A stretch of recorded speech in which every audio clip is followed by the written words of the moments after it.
7 and on. And in this video, I'm going to be comparing two curriculums that are both in their own unique ways kind of giants in the complete language arts curriculum for homeschool. I'm going to be comparing Abeka on the one side and The Good and the Beautiful on the other side. And for both of these, I am going to be showing you examples from their early mid-elementary range, kind of the 3rd, 4th grade kind of level. These are two very different curriculums, and the intent of this video is not to tell you whether one of them wins versus the other, but to talk about the pros and the cons of both, because each one of these might be a better fit for a different family, and I want to show you how they work. All right, let's get started. All right, so this is kind of the basics of what you would get with 4th grade language arts from Abeka. They do have readers. Abeka does offer readers for 4th grade, and we have used the readers for the lower grades like 1st and 2nd grade from Abeka, but we don't use the readers for this level because they aren't integrated into the program, and we kind of just prefer reading real books at that point rather than kind of reader necessarily things. So we have never used those readers. We've always just used books in our collection. So, but this is what it includes. Abeka definitely, and this is pretty well known about Abeka, they take the approach of separating every single subject into its own little book. So we have a little booklet here, which is spelling, vocabulary, and poetry. So I guess that does kind of combine a couple of things, but it has the very traditional approach of a spelling list and maybe a little activity using those spelling words right here. But then you're basically expected to have a once a week spelling test, and you can practice these words through copying them or whatever your mom tells you to do, teacher tells you to do, or just kind of on your own. Then I believe this has the poetry in the back. Yep, and then there are poems in the back that are intended to be memorized. So you can kind of go through and memorize the poems for each month as you go through the year. So it does have a poetry memorization element right there. Very traditional approach to spelling. I will go ahead and just say my family doesn't use the spelling necessarily. We don't rely on the spelling from either one of these curriculums. We have used Spelling UC for years, and I can link to my video all about Spelling UC and their kind of different approach there. So I'll put that in the cards. There's also a penmanship book that is part of the language arts program, and this doesn't give you actual necessarily pages to write on. You're supposed to have your own notebook paper and then do copying out onto a page, but you have to copy it in cursive is the intention here. So that is very challenging for sure for kids to have to copy something that's printed in cursive handwriting. So if you're looking for a way to challenge where they're not getting to see the example of something written in cursive, that can be good. And also a good perk of this book is you wouldn't need a new one necessarily for every kid, because it's very easy to use this without writing in it, because it's mainly designed to write in the notebook. So that's what their penmanship is like for level 4. Then they do have associated quizzes and tests that you take throughout the year, and there's a grading book for this. Then this is the main part of language arts from Abeka, and they just have a lot of worksheets. It tells you at the bottom always what lesson you're on as you go through. So lessons 3, 4, lesson 4, lesson 5, lesson 6. So you're just kind of generally roughly about 1 page a day here. And they go through a lot of little things in all basically grammar, capitalization, punctuation. We got a little bit of writing, just writing letters and the writing process as in context of writing a book report. That's about all the actual writing projects that are part of this, which is not a lot. Not much at all. And then different parts of speech, as well as some kind of word usage issues. Now, some things to note about Abeka is basically they introduce a topic, they go over the topic basically once, give you some different kinds of exercises on a topic, and then they will move on to the next topic. So you don't really see this topic come back much at all. There are, I think, end of unit reviews, there's quizzes and tests on information, but basically they teach you about, okay, run-on sentences here. They have you do a little bit of work with it, and then we're going on to interesting sentences and different types of things. So that's definitely something to keep in mind. That can be a bit of a con if you have a child who needs more repetition, more going over the same subject. But do keep in mind that basically with Abeka, all of these exact same topics are covered pretty much every single year.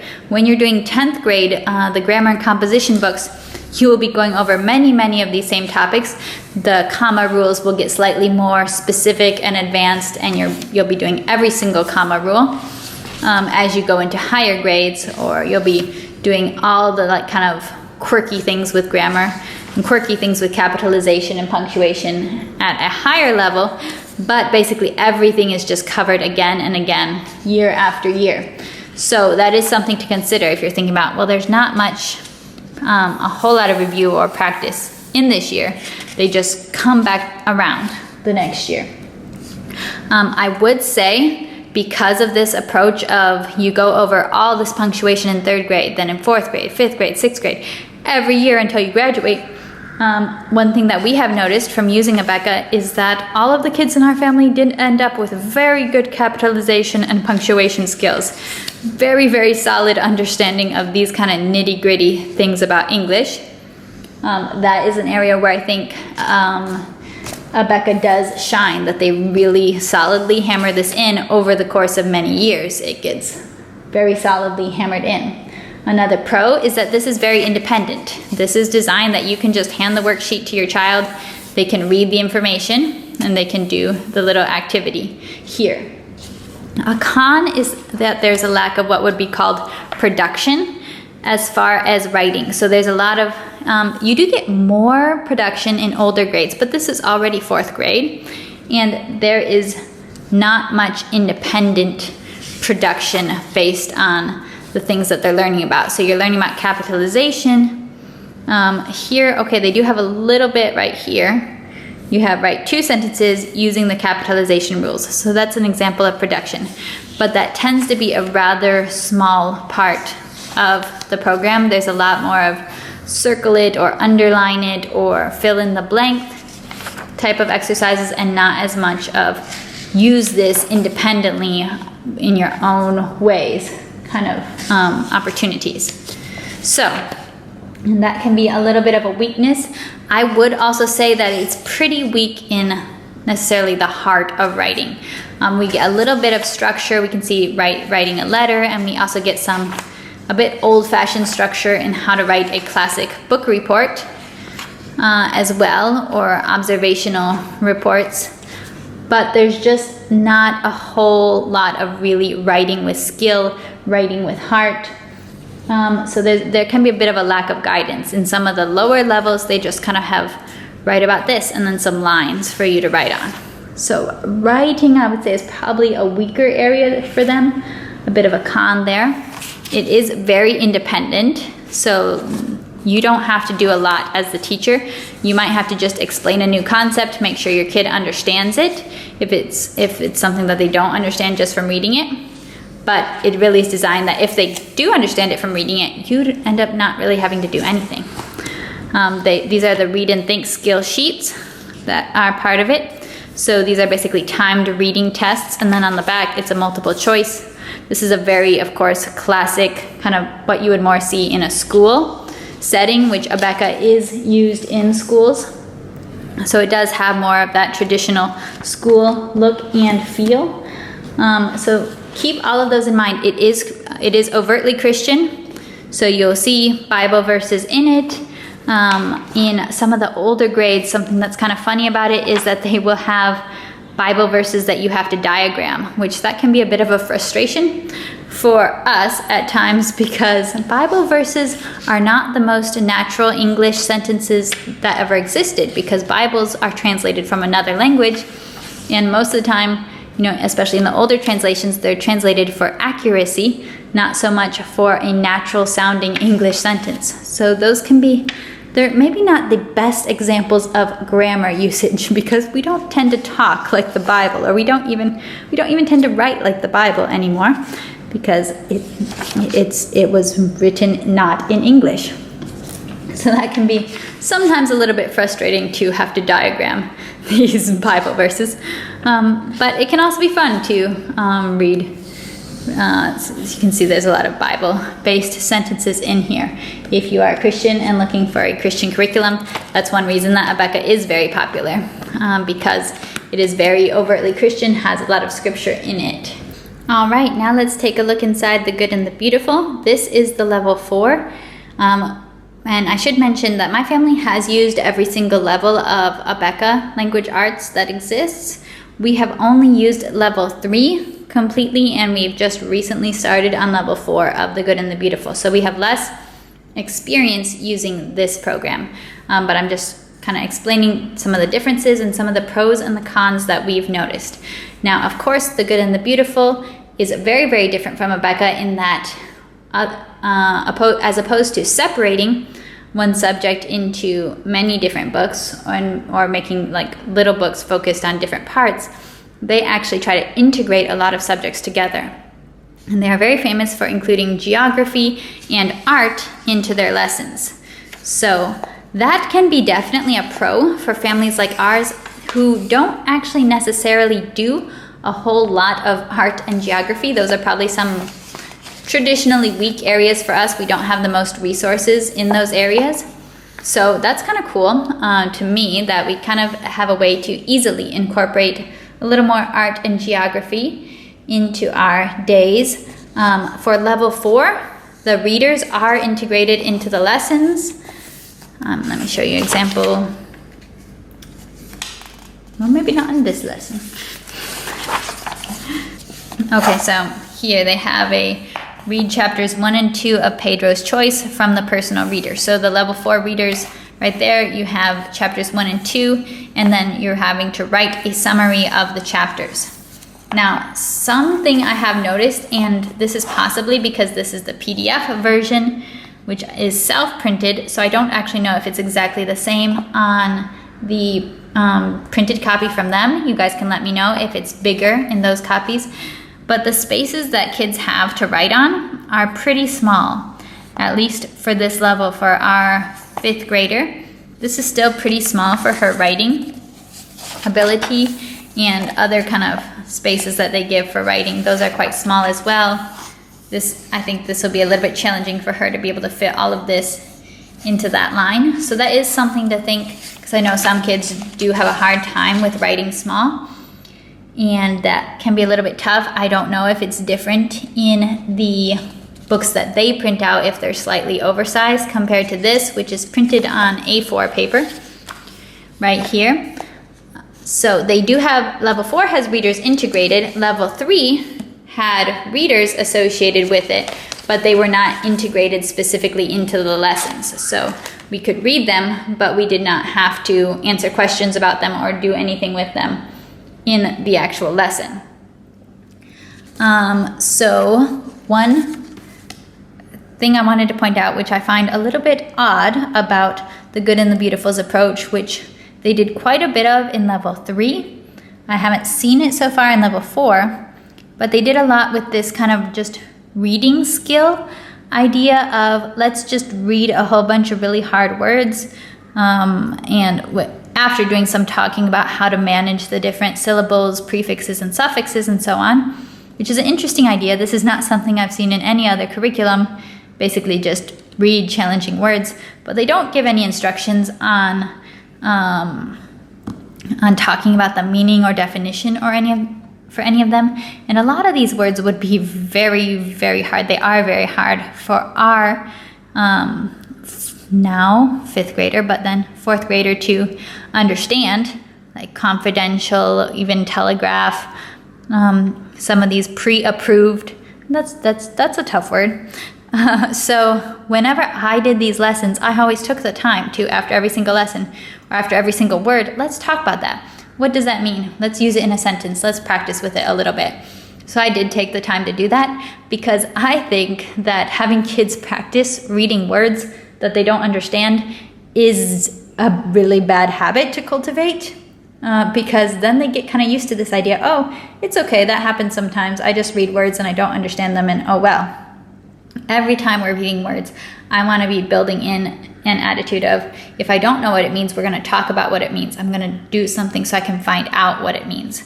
So they didn't include any specific instruction about that in any of the reading skills activities I did, but that was something that I always did because that's very important to me, and that's something that, maybe some kids already will know all these words, but these are some pretty challenging words for a 3rd or 4th grader to deeply understand. So yeah, that's something I would kind of change and did change just in the way I did the lessons. Also, this is much less independent than Abeka is for kids to use on their own. So level 3 definitely requires, basically parents it's designed for parents to lead the lesson with the child each time, and for a parent to basically be there. Of course, the kid has worksheets that they can do independently at times. So this is an example of one of their worksheets, but it definitely requires a lot more parental involvement, I think, than Abeka does. Level 4 is a lot more independent, but I still don't think it's as independent as, say, level 4 of Abeka. It's going to require some parental involvement for sure. One of the examples that we saw, which was in Unit 1, was it had a really interesting little thing talking about copyright, was what the lesson started with, talking about what a copyright is, and that interesting information about copyright. That's a really cool topic to cover. But later in the lesson, then there was a little activity about, okay, go to your reading book, whatever you're reading right now, and find out all this copyright information. However, there wasn't like a picture of a copyright page and where to find the different information or things like that. So telling a 5th grader who hasn't been exposed to the idea of copyrights and finding this information before, she kind of felt like that was impossible to do on her own, which, it's always going to depend on your kid and their independence level and their kind of experience level. All kids are different, but that's definitely something that we found of, okay, well, I like that they introduced copyright, but now I'm going to have to take the time to open up a book, show, okay, this is what these dates mean, here's where to find the publisher, this is what this information means. So it definitely involves more parent direction in that way. Another thing that I would point out is I would say that this has more kind of small reviews all throughout. So like you've seen different review sections similar. There was abbreviations in the Unit 1. I'm still seeing review on abbreviations here. So you're having little small reviews, I think, throughout level 4. So you have more review in the same year, I would say, as compared to Abeka, but it still definitely has a feeling of it moves pretty fast within 1 year. So I wouldn't, unless you have a kid who just masters everything just like that, and some kids definitely do. If they're not a super fast learner, I think they would struggle to have mastery over the information introduced here, because just sometimes there's not maybe enough practice or kind of going back and working over the same topic for the kids who need a little bit more practice and more slowness to learn something very well. So that's basically my evaluation, kind of showing how these are different. They both include sentence diagramming, which is awesome because I love sentence diagramming. And I think from what I've seen of the readers, I really liked the readers here, and since they're integrated, we're actually using the readers for level 4 of this one. And I do think that there is more actual writing integrated into the lessons with level 4, the good and the beautiful, as opposed to Abeka's level 4, where you would more have to either make up your own writing assignments or use something else for direct writing instruction. I don't think there's a whole lot of explicit writing instruction, and we actually use a separate program for writing instruction with our new 5th grader. because she does need it. I don't think all kids need like explicit writing instruction. I think it just depends. Every kid is different, of course. But it's not so much in here for those kids who need a lot of kind of really just step-by-step learning how to write well and communicate well with words. So that is my look inside and my comparison of these two heavy hitters. Have you used either one of these, and what did you think? What has your experience been? And thank you so much for watching. Be sure to like this video and subscribe if you find it helpful, and if you want to stick around for more homeschool content from our creative and adventurous family. Bye!